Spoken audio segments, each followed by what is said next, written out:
ભૂગર્ભ જળ ઊંચા લાવવા સરકારે કર્યો છે મોટો નિર્ણય। બિનઉપયોગી બંધ પડેલા ખાનગી ટ્યુબવેલ રિચાર્જ કરવામાં આવશે। 150 કરોડની ભૂગર્ભ જળ રિચાર્જ યોજનાને લીલી ઝંડી આપવામાં આવી છે।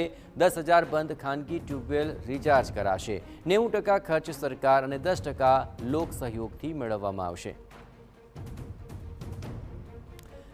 અને આ માટે વિશેષ ફંડ પણ ફાળવવામાં આવ્યું છે અને 90% જેટલો ખર્ચ સરકાર ભોગવવાની છે અને 10% લોક સહયોગથી ફંડ મેળવવામાં આવશે।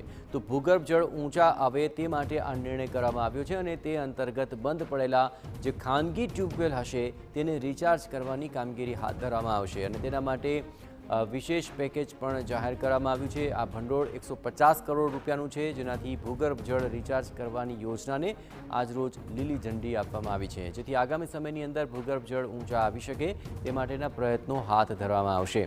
તેના માટેનો જે ખર્ચ છે તેને લઈને પણ વિશેષ વ્યવસ્થાઓ કરાય છે। વધુ વિગતે વાત કરવા જોડાઈ રહ્યા છે TV9 સંવાદદાતા કિંજલ। આખરે ભૂગર્ભ જળ ઊંચા આવે તે માટેનું આ સમગ્ર આયોજન છે, કઈ પ્રકારની વિશેષતાઓ રહેશે આ આયોજનમાં?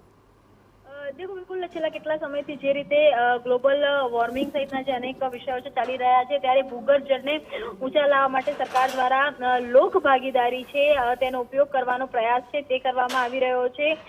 ખાસ કરીને જે ટ્યુબવેલ છે તેને રિચાર્જ કરવામાં આવશે અને 150 કરોડની જે ભૂગર્ભ જળ રિચાર્જ યોજના છે તેને આજે મંજૂરી આપવામાં આવી છે।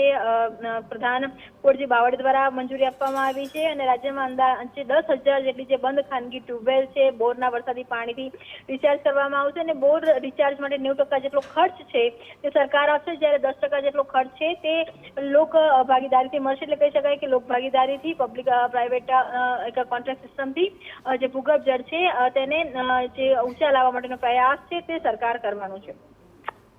આભાર કિંજલ, તમામ ગતિવિધિઓ પર આપ નજર રાખતા રહેજો।